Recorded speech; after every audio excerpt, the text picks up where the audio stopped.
धर्म धरा पर ज्ञान का जब भी संकट आए, पौष महीना पुण्य दे मन हर्षित हो जाए। ओम भास्कराय नमः। हरे कृष्णा। आप सभी का दिन शुभ हो। आज पौष मास के तृतीय दिवस पर हम एक नई कथा के साथ पवित्रता और तप के मार्ग पर आगे बढ़ते हैं। ये मास केवल ठंडक ही नहीं लाता, बल्कि हमारे भीतर तप, त्याग और धर्म की आभा भी भरता है।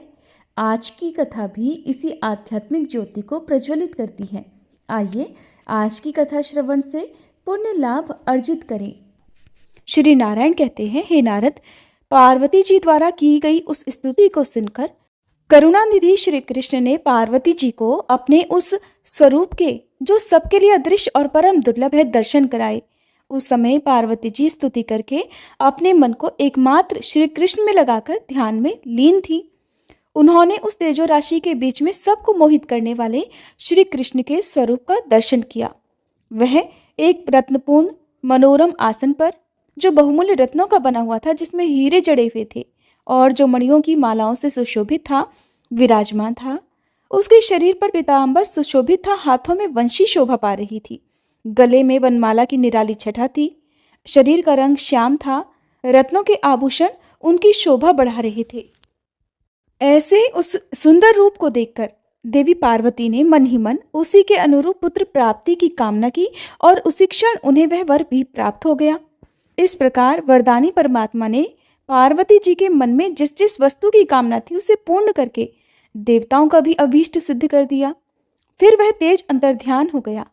तब देवताओं ने कृपा परवश होकर सनत कुमार जी को समझाया और उन्होंने उन उमा रहित दिगंबर शिव जी को प्रसन्न चित्त वाली पार्वती जी को लौटा दिया। फिर तो विश्व को आनंदित करने वाली देवी पार्वती ने ब्राह्मणों को अनेक प्रकार के रत्न और भिक्षुओं और वंदियों को स्वर्ण दान किया। ब्राह्मणों, देवताओं और पर्वतों को भोजन कराया। सर्वोत्तम उपहारों द्वारा शंकर जी की पूजा की, बाजे बजवाए, मांगलिक कार्य करवाए और श्रीहरि से संबंध रखने वाले सुंदर गीत गवाए। इस प्रकार देवी ने व्रत को समाप्त करके परम उल्लास के साथ दान देकर सबको भोजन कराया। फिर अपने स्वामी शिवजी के साथ स्वयं भी भोजन किया। इसके बाद उत्तम पान के सुंदर बीड़े, जो कपूर आदि से सुवासित थे, बारी बारी से सबको देकर शिवजी के साथ स्वयं भी खाया। फिर पार्वती जी एकांत में भगवान शंकर के साथ विहार करने लगी। इसी बीच में एक ब्राह्मण दरवाजे पर आया। मुने, उस भिक्षुक ब्राह्मण का रूप तैला भाव के कारण रूखा था। शरीर मैले वस्त्रों से ढका हुआ था। उसके दांत अत्यंत स्वच्छ थे। वह तृष्णा से पूर्णतया पीड़ित था। उसका शरीर कमजोर था। वह उज्ज्वल वर्ण का तिलक धारण किए हुए था। उसका स्वर बहुत दीन था और दीनता के कारण उसकी मूर्ति कुत्सित थी। इस प्रकार के उस अत्यंत वृद्ध और दुर्बल ब्राह्मण ने अन्न की याचना करने के लिए दरवाजे पर डंडे के सहारे खड़े होकर महादेव जी को पुकारा। ब्राह्मण ने कहा, महादेव, आप क्या कर रहे हैं? मैं 7 रात तक चलने वाले व्रत को समाप्त होने पर भूख से व्याकुल होकर भोजन की इच्छा से आपकी शरण में आया हूँ। मेरी रक्षा कीजिए। हे तात, आप तो करुणा के सागर हैं, इसलिए मुझ जराग्रस्त और तृष्णा से अत्यंत पीड़ित वृद्ध की ओर जरा देखिए तो सही। हे महादेव, आप क्या कर रहे हैं? माता पार्वती, उठिए और मुझे सुवासित जल और अन्न प्रदान कीजिए। हे गिरिराज कुमारी, मुझ शरणागत की रक्षा कीजिए। माता, ओ माता, आप तो जगत की माता हो, फिर मैं जगत से बाहर थोड़ी ही हूँ, इसलिए शीघ्र आओ। भला अपनी माता के रहते हुए मैं किस प्रकार भूख से पीड़ित हो रहा हूँ। ब्राह्मण की दीन वाणी सुनकर शिवजी पार्वती जी उठे। उसी समय शिवजी का शुक्रपात हो गया। वे पार्वती जी के साथ द्वार पर आए। वहां उन्होंने उस वृद्ध और अत्यंत दीन ब्राह्मण को देखा, जो वृद्ध अवस्था से अत्यंत पीड़ित था। उसके शरीर में झुर्रियां पड़ गई थी। वह डंडा लिए हुए था। उसकी कमर झुक गई थी। वह तपस्वी होते हुए भी अशांत था। उसके होठ, कंठ और तालु सूख गए थे और वह बड़ी ताकत लगाकर उन दोनों को प्रणाम और उनकी स्तुति कर रहा था। उसके अमृत से भी उत्तम वचन सुनकर नीलकंठ महादेव जी प्रसन्न हो गए। तब वे मुस्कुराकर परम प्रेम के साथ उससे बोले, वेद वेताओं में श्रेष्ठ विप्रवर, इस समय मैं ये जानना चाहता हूँ कि आपका घर कहाँ पर है और आपका नाम क्या है? जल्दी बतलाइए। देवी पार्वती जी भी बोली, हे विप्रवर, कहाँ से आपका आना हुआ है? मेरा परम सौभाग्य था जो आप यहाँ पधारे हैं। आप ब्राह्मण अतिथि होकर मेरे घर पर आए हैं, इसलिए आज तो मेरा जन्म भी सफल हो गया। हे ब्राह्मण देवता, अतिथि के शरीर में देवता, ब्राह्मण और गुरु निवास करते हैं, इसलिए जिसने अतिथि का आदर सत्कार कर लिया उसने मानो तीनों लोकों की पूजा कर ली। और अतिथि के चरणों में तो सदा तीर्थ भी विद्यमान होते हैं, इसलिए अतिथि के चरण प्रक्षालन के अर्थात पैर धोने वाले जल से निश्चय ही समस्त तीर्थों का फल भी प्राप्त हो जाता है। जिसने अपनी शक्ति के अनुसार यथोचित रूप से अतिथि की पूजा कर ली उसने मानो सभी तीर्थों में स्नान कर लिया और सभी यज्ञों में दीक्षा ग्रहण कर ली। इसीलिए कहते हैं अतिथि देवो भव। भारतवर्ष में भक्तिपूर्वक अतिथि का पूजन जिसने कर लिया उसके द्वारा मानो धरती पर संपूर्ण महादान कर लिए गए हों। क्योंकि वेदों में वर्णित जो नाना प्रकार के पुण्य हैं वे और उनके अलावा अन्य पुण्य कर्म भी अतिथि सेवा की 16वीं कला की बराबरी भी नहीं कर सकते। इसलिए जिसके घर से अतिथि अपमानित होकर लौट जाता है उस गृहस्थ के पितर देवता अग्नि और गुरुजन भी उससे अपमानित होकर उसी अतिथि के पीछे पीछे चले जाते हैं। जो अपने अभीष्ट अतिथि की अर्चना नहीं करता, उनका आदर सत्कार नहीं करता, वह बड़े बड़े पापों को प्राप्त कर लेता है। जिसे सुनकर ब्राह्मण देवता कहने लगे, हे वेदज्ञ, आप तो वेदों के ज्ञान से संपन्न हैं, इसलिए वेदोक्त विधि से पूजन कीजिए। माता, मैं भूख से प्यास से पीड़ित हूँ। मैंने श्रुतियों में ऐसा भी सुना है कि जब मनुष्य व्याधि युक्त आहार रहित और उपवास व्रती होता है तब वह अपनी इच्छा के अनुसार भोजन करना चाहता है। पार्वती जी ने पूछा, हे ब्राह्मण देवता, आप क्या भोजन करना चाहते हैं? अगर वह त्रिलोकी में परम दुर्लभ होगा तो भी आज मैं आपको जरूर खिलाऊंगी, आप बस मेरा जन्म सफल कीजिए। ब्राह्मण ने कहा, सुव्रते, मैंने सुना है कि उत्तम व्रत परायणा आपके पुण्यक व्रत में सभी प्रकार का भोजन एकत्रित किया है, इसलिए उन्हीं अनेक प्रकार के मिष्ठान्नों को खाने के लिए मैं यहाँ आया हूँ। मैं तो आपका पुत्र हूँ। जो मिष्ठान्न तीनों लोकों में दुर्लभ हैं उन पदार्थों को मुझे देकर आप सबसे पहले मेरी पूजा करें। साध्वी, वेदवादियों का कहना है कि पिता 5 प्रकार के होते हैं, माताएं अनेक तरह की कही जाती हैं और पुत्र के भी 5 प्रकार हैं। विद्यादाता अर्थात गुरु, अन्नदाता भय से रक्षा करने वाला, जन्मदाता और कन्यादाता ये मनुष्यों के वेदोक्त पिता कहे गए हैं। गुरु पत्नी, जननी, स्तनदात्री अर्थात धाय, पिता की बहन अर्थात बुआ, माता की बहन अर्थात मौसी, सौतेली माता, अन्न प्रदान करने वाली अर्थात पाचिका और पुत्रवधू ये भी माताएं कहलाती हैं। भृत्य, शिष्य, दत्तक, वीर्य से उत्पन्न अर्थात औरस और शरणागत ये 5 प्रकार के पुत्र हैं। इनमें 4 धर्मपुत्र कहलाते हैं और 5वां औरस पुत्र धन का भागी होता है। माते, मैं आप पुत्रहीना का ही अनाथ पुत्र हूँ, वृद्धावस्था से ग्रस्त हूँ और इस समय भूख प्यास से पीड़ित होकर आपकी शरण में आया हूँ। हे गिरिराज किशोरी, अन्नों में श्रेष्ठ पूड़ी, उत्तम उत्तम के पके हुए फल, आटे के बने हुए तरह तरह के पदार्थ, काल देशानुसार उत्पन्न हुई वस्तुएं, पकवान, चावल के आटे का बना हुआ तिकोना पदार्थ विशेष, दूध, गन्ना, गुड़ के बने हुए द्रव्य, घी, दही, अघैनी का भात, घी में पका हुआ व्यंजन, गुड़ मिश्रित तिलों के लड्डू, मेरी जानकारी से बाहर सुधा तुल्य अन्य वस्तुएं, कपूर आदि से सुवासित सुंदर श्रेष्ठ तांबूल, अत्यंत निर्मल और स्वादिष्ट जल, इन सभी सुवासित पदार्थों को जिन्हें खाकर मेरी सुंदर तोंद हो जाए मुझे प्रदान कीजिए। आपके स्वामी सारी संपत्तियों के दाता और त्रिलोकी के सृष्टिकर्ता हैं और आप संपूर्ण ऐश्वर्य को देने वाली महालक्ष्मी स्वरूपा हैं। इसलिए आप मुझे रमणीय सिंहासन, अमूल्य रत्नों के आभूषण, अग्निशुद्ध सुंदर वस्त्र, अत्यंत दुर्लभ श्री हरि का मंत्र, श्री हरि में सुदृढ़ भक्ति, मृत्युंजय नामक ज्ञान, सुख प्रदायिनी दान शक्ति और सर्व सिद्धि दीजिए। हे सती माता, आप ही सदा श्री हरि की प्रिया और सर्वस्व प्रदान करने वाली शक्ति हैं, इसलिए आपके लिए अपने पुत्र के लिए भला कौन सी वस्तु अदेय है? मैं उत्तम धर्म तपस्या में लगे हुए मन को अत्यंत निर्मल करके सारा कार्य करूंगा, परंतु जन्म हेतु कामनाओं में नहीं लगूंगा, क्योंकि मनुष्य अपनी इच्छा से कर्म करता है। कर्म से भोग की प्राप्ति होती है और वे भोग शुभ और अशुभ 2 प्रकार के होते हैं और वे ही दोनों सुख और दुख के कारण होते हैं। जगदम्बिके, ना किसी से दुख होता है न सुख, सब अपने अपने कर्म का ही भोग है। देवी, आपकी तपस्या और पूजन तो लोक शिक्षा के लिए है, क्योंकि आप नित्य स्वरूपा सनातनी देवी हैं और समस्त कर्मों का फल प्रदान करने वाली हैं। प्रत्येक कल्प में श्री कृष्ण गणेश रूप से आपके पुत्र बनकर आपकी गोद में आते हैं। ऐसा कहकर वे ब्राह्मण तुरंत ही अंतर ध्यान हो गए। वे परमेश्वर इस प्रकार अंतर ध्यान होकर बाल रूप धारण करके महल के भीतर स्थित पार्वती जी की शैया पर जा पहुंचे और जन्मे हुए बालक की तरह घर की छत के भीतरी भाग की ओर देखने लगे। उस बालक के शरीर की आभा अत्यंत सुंदर और शुद्ध चंपक के समान थी। उसका प्रकाश करोड़ों चंद्रमाओं की तरह उद्दीप्त था। सब लोग सुखपूर्वक उसकी ही ओर देख सकते थे।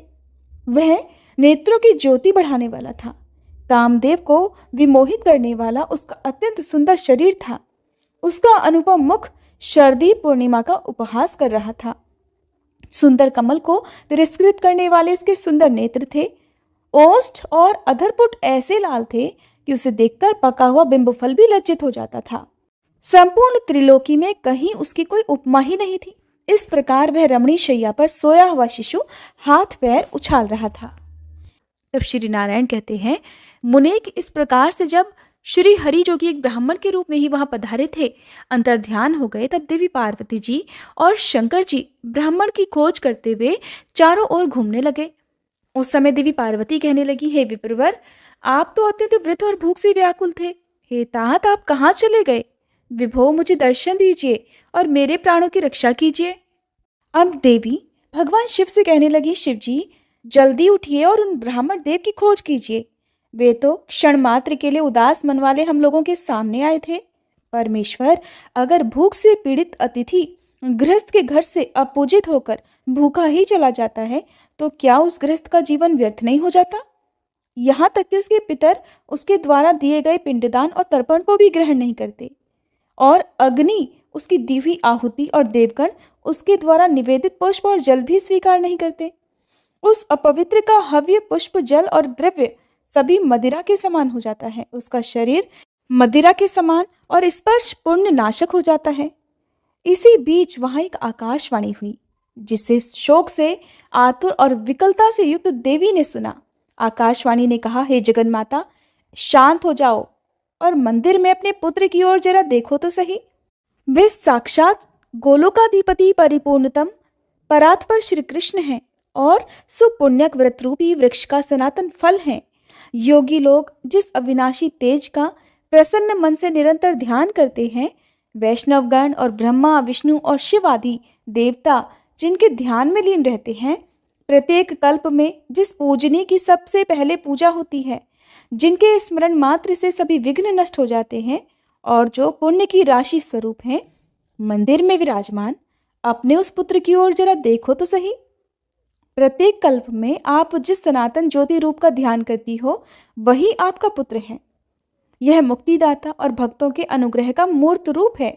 जरा उसकी ओर तो निहारो, जो आपकी कामना पूर्ति का बीज, तप रूपी कल्प वृक्ष का फल और लावण्यता में करोड़ों काम देवों को भी निंदित करने वाला है। अपने उस सुंदर पुत्र को देखो। देवी, आप क्यों विलाप कर रही हो? अरे, यह कोई भूखा ब्राह्मण नहीं है, ये तो विप्रवेश में स्वयं जनार्दन है। अब कहाँ वह वृद्ध और कहाँ वह अतिथि? नारद, ऐसा कहकर वह आकाशवाणी मौन हो गई। तब उस आकाशवाणी को सुनकर देवी पार्वती भयभीत होकर अपने महल के अंदर गईं। वहां उन्होंने शैया पर सोए हुए एक बालक को देखा।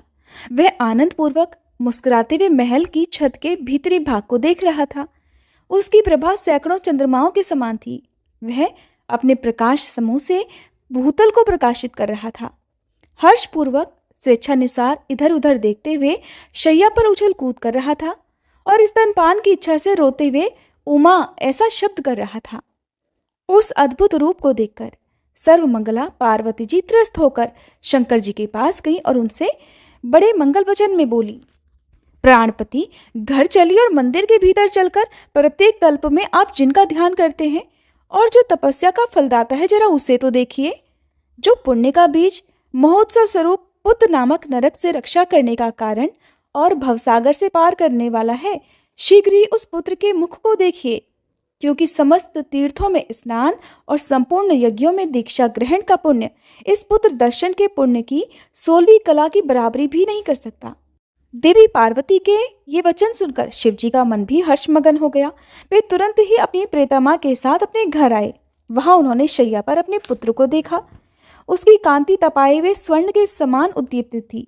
फिर वे सोचने लगे कि मेरे हृदय में जो अत्यंत मनोहर रूप विद्यमान था, ये तो वही है। फिर देवी पार्वती जी ने उस पुत्र को शैया पर से उठा लिया और उसे हृदय से लगाकर वे उसका चुंबन करने लगी। उस समय वे आनंद सागर में निमग्न होकर ऐसा कहने लगी कि बेटा, जैसे दरिद्र का मन सहसा उत्तम धन पाकर संतुष्ट हो जाता है, उसी तरह तुझ सनातन अमूल्य रत्न की प्राप्ति से मेरा तो मनोरथ ही पूर्ण हो गया। जैसे चिरकाल से प्रवासी हुए प्रेतम के घर लौटने पर स्त्री का मन पूर्णतः हर्षमगन हो जाता है, वे प्रसन्न हो जाती है, वही दशा इस समय मेरे मन की भी हो रही है। वत्स, जैसे एक पुत्र वाली माता चिरकाल से बाहर गए हुए अपने इकलौते पुत्र को आया देखकर बड़ी संतुष्ट हो जाती है, प्रसन्न हो जाती है, वैसे ही इस समय मैं भी संतुष्ट हो रही हूँ। जैसे मनुष्य चिरकाल से नष्ट हुए उत्तम रत्न को और अनावृष्टि के समय उत्तम वृष्टि अर्थात वर्षा को पाकर हर्ष से फूल उठता है, उसी प्रकार तुझ पुत्र को पाकर मैं भी हर्ष गदगद हो रही हूँ। लंबे समय से व्रत उपवास करने वाले भूखे मनुष्य का मन जैसे सामने उत्तम अन्न को देखकर प्रसन्न हो जाता है, उसी तरह मेरा मन भी हर्षित हो रहा है। ऐसा कहकर पार्वती जी ने अपने बालक को गोद में लेकर प्रेम के साथ उसे स्तनपान कराया। उस समय उनका मन परमानंद में निमग्न हो रहा था। फिर भगवान शंकर ने भी प्रसन्न मन से उस बालक को अपनी गोद में उठा लिया। श्री नारायण जी कहते हैं, नारद, फिर उन दोनों पति पत्नी अर्थात शिवजी पार्वती जी ने बाहर जाकर पुत्र की मंगल कामना से बड़े हर्ष से ब्राह्मणों को तरह तरह के रत्न दान किए, भिक्षुकों और बंदियों को तरह तरह की वस्तुएं बांटी। उस अवसर पर शंकर जी ने अनेक प्रकार के बाजे बजवाए। हिमालय ने ब्राह्मणों को 1,00,000 रतन, 1,000 श्रेष्ठ हाथी, 3,00,000 घोड़े और श्रेष्ठ मणियां आदि दान दी। इसके अलावा दूसरे प्रकार के भी दान जैसे वस्त्र, आभूषण और क्षीर सागर से उत्पन्न सभी तरह के अमूल्य रत्न भी दान किए। कौतुकी विष्णु जी ने ब्राह्मणों को कौस्तुभ मणि का दान दिया। ब्रह्मा जी ने हर्षपूर्वक ब्राह्मणों को ऐसी विशिष्ट वस्तुएं दान में दी जो सृष्टि में परम दुर्लभ थी। हे ब्राह्मण, उस अवसर पर क्षीर सागर ने हर्षित होकर कौतुकवश 1,000 माणिक्य, 100 कौस्तुभ मणि, 100 हीरक, 1 सहस्त्र हरे रंग की श्रेष्ठ मणियां और बहुत सारे अमूल्य रत्न आदि ब्राह्मणों को प्रदान किए। सरस्वती देवी ने अमूल्य रत्नों का बना हुआ एक ऐसा हार दिया जो तीनों लोकों में परम दुर्लभ था। मुने, शिवपुत्र के जन्मोत्सव में उपस्थित सभी लोगों ने इस प्रकार ब्राह्मणों को दान देकर उसके बाद उस शिशु का दर्शन किया। उस समय वे सब परमानंद में निमग्न थे। मुने, उस दान में ब्राह्मणों और बंदियों को इतना धन मिला था कि वे दान में मिली हुई वस्तुओं को उठाने तक में असमर्थ थे, इसलिए बोझ से घबराकर मार्ग में रुक रुक कर चलते थे। वे सभी विश्राम करने के बाद पूर्व काल के दाताओं की कथा कहते थे, जिसे वृद्ध और युवा भिक्षुक प्रेम पूर्वक सुना करते थे। नारद, उस अवसर पर श्री विष्णु ने आनंद मगन होकर दुंदुभी का शब्द कराया। फिर गीत गवाए, नाच करवाए, वेदों और पुराणों के पाठ करवाए। फिर मुनिवरों को बुलवाकर हर्षपूर्वक उनका पूजन किया, मांगलिक कार्य कराए और उनसे आशीर्वाद दिलवाया। फिर देवी तथा देवगणों के साथ वे स्वयं भी उस बालक को शुभाशीर्वाद देने लगे। श्री विष्णु ने, श्री ब्रह्मा जी ने, धर्म ने, महादेव जी ने, लक्ष्मी जी ने, सरस्वती जी ने, सावित्री जी ने, हिमालय ने और मेनका आदि ने उस शिशु को भरपूर आशीर्वाद दिया। फिर समागत सभी ऋषि मुनियों और सिद्धों ने आशीर्वाद दिया। ब्राह्मणों और बंदियों ने सभी प्रकार की मंगल कामना की। वत्स नारद, इस प्रकार मैंने गणेश जी का जन्म वृतांत, जो संपूर्ण मंगलों का मंगल करने वाला और समस्त विघ्नों का विनाशक है, पूर्णतया तुमसे वर्णन कर दिया। जो मनुष्य अत्यंत समाहित होकर इस सुमंगल अध्याय को सुनता है या पढ़ता है, वह संपूर्ण मंगलों से युक्त होकर मंगलों का आवास स्थान हो जाता है।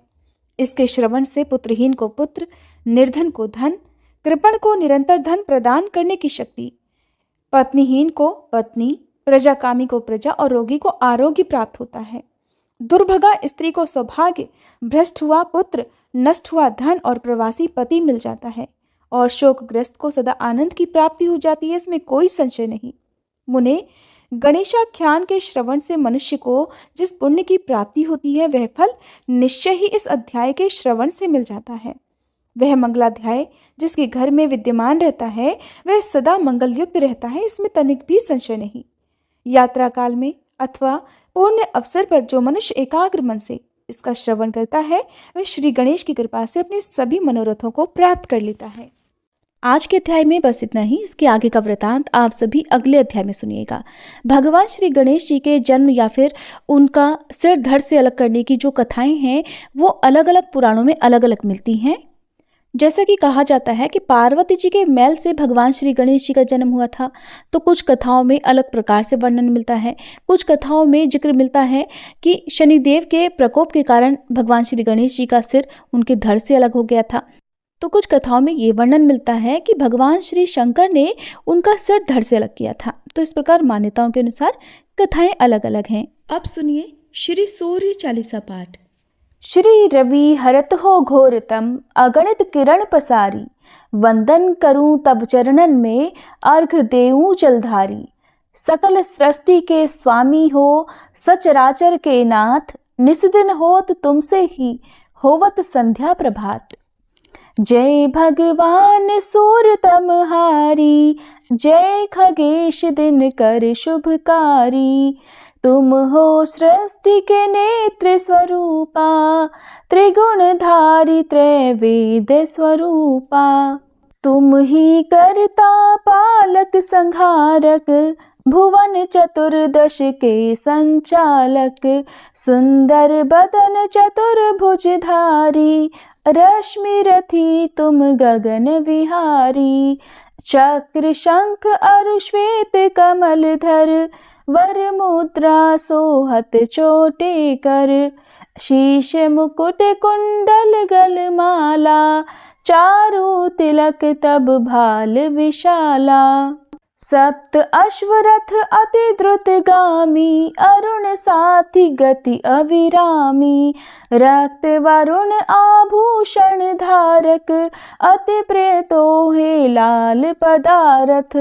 सर्वात्मा कहे तुम्हें ऋग्वेदा, मित्र कहे तुमको सब वेदा।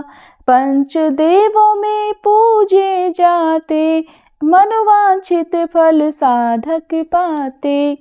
द्वादश नाम जाप उद्धारक, रोग शोक अरु कष्ट निवारक। माँ कुंती तब ध्यान लगायो, दानवीर सूत कर्ण सो पायो। राजा युधिष्ठिर तब जस गायो, अक्षय पात्र वो वन में पायो। शस्त्र त्याग अर्जुन अकुरायो, बन आदित्य हृदय से पायो। विंध्याचल तब मार्ग में आयो, हाहाकार तिमिर से छायो। मुनि अगस्त गिरि गर्व मिटायो, निज तप बल से विंध्य नवायो। मुनि अगस्त तब महिमा गाई, सुमिर भये विजयी रघुराई। तोहे विरोक मधुर फल जाना, मुख में ली नहीं तोहे हनुमाना। तब नंदन शनिदेव कहावे, पवन के सूत शनि तीर मिटावे। यज्ञ व्रत स्तुति तुम्हारी कीन्ही, भेंट शुक्ल यजुर्वेद की दीन्ही। सूर्यमुखी खरितर तब रूपा, कृष्ण सुदर्शन भानु स्वरूपा। नमन तोहे ओंकार स्वरूपा, नमन आत्मा अरुकाल स्वरूपा। दिग दिगंत तब तेज प्रकाशे, उज्ज्वल रूप तुम्ही आकाशे। दश दिगपाल करत तब सुमिरन, अंजलि नित्य करत हैं अर्पण। त्रिविध ताप हरता तुम भगवन, ज्ञान ज्योति करता तुम भगवन। सफल बनावे तब आराधन, गायत्री जप सरल है साधन। संध्या त्रिकाल करत जो कोई, पावे कृपा सदा तब वोही। चित शांति सूर्यास्तक देव, व्याधि अपाधि सब हर लेवे। अष्टदल कमल यंत्र शुभकारी, पूजा उपासना तब सुखकारी। माघ मास शुद्ध सप्तमी पावन, आरंभ हो तब शुभ व्रत पालन। भानु सप्तमी मंगलकारी, भक्तिदायिनी दोषणहारी। रविवासर जो तुमको ध्यावे, पुत्रादिक दुख वैभव पावे। पाप रूपी पर्वत के विनाशी, व्रज रूप तुम हो अविनाशी। राहु आन तब ग्रास बनावे, ग्रहण सूर्यता को लग जावे। धर्म दान तप करते हैं साधक, मिटत राहु तब पीड़ा बाधक। सूर्य देव तब कृपा कीजे, दीर्घ आयु बल बुद्धि दीजे। सूर्य उपासना कर नित ध्यावे, कुष्ठ रोग से मुक्ति पावे। दक्षिण दिशा तोरी गति जावे, दक्षिणायन वो ही कहलावे। उत्तर मार्गी तोरो रथ होवे, उत्तरायण तब वो कहलावे। मन और वचन कर्म हो पावन, संयम करता भलित आराधन। भरत दास चिंतन करत घर दिन कर तब ध्यान, रखियो कृपा इस भक्त पे तुम्हारी सूर्य भगवान। ओम जय सूर्य भगवान, जय हो दिनकर भगवान। जगत के नेत्र स्वरूपा, तुम हो त्रिगुण स्वरूपा। धरत सब ही तब ध्यान, ओम जय सूर्य भगवान। सारथी अरुण है प्रभु, तुम श्वेत कमल धारी। तुम चार भुजाधारी, अश्व है सात तुम्हारे। कोटि किरण पसारे, तुम हो देव महान। ओम जय सूर्य भगवान। उषा काल में जब तुम उदयाचल आते, सब तब दर्शन पाते। फैलाते उजियारा, जागता तब जग सारा। करे सब तब गुणगान, ओम जय सूर्य भगवान। संध्या में भुवनेश्वर अस्ताचल जाते, गोधन तब घर आते। गोधूली बेला में हर घर हर आंगन में, हो तब महिमा गान। ओम जय सूर्य भगवान। देव दनुज नर नारी, ऋषि मुनिवर भजते। आदित्य हृदय जपते, स्तोत्र ये मंगलकारी। इसकी है रचना न्यारी, दे नव जीवन दान। ओम जय सूर्य भगवान।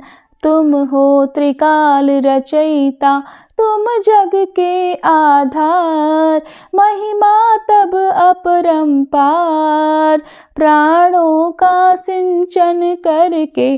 भक्तों को अपने देते, बल बुद्धि और ज्ञान। ओम जय सूर्य भगवान। भूचर जलचर खेचर, सबके हो प्राण तुम्ही। सब जीवों के प्राण तुम्ही। वेद पुराण बखाने, धर्म सभी तुम्हें माने। तुम ही सर्वशक्तिमान, ओम जय सूर्य भगवान। पूजन करती दिशाएं, पूजे दश दिक्पाल, तुम भुवनों के प्रतिपाल। ऋतुएं तुम्हारी दासी, तुम शाश्वत अविनाशी, शुभकारी अंशुमान। ओम जय सूर्य भगवान, ओम जय सूर्य भगवान। जय हो दिनकर भगवान, जगत के नेत्र स्वरूपा, तुम हो त्रिगुण स्वरूपा, धरत सब ही तब ध्यान। ओम जय सूर्य भगवान, ओम जय सूर्य भगवान।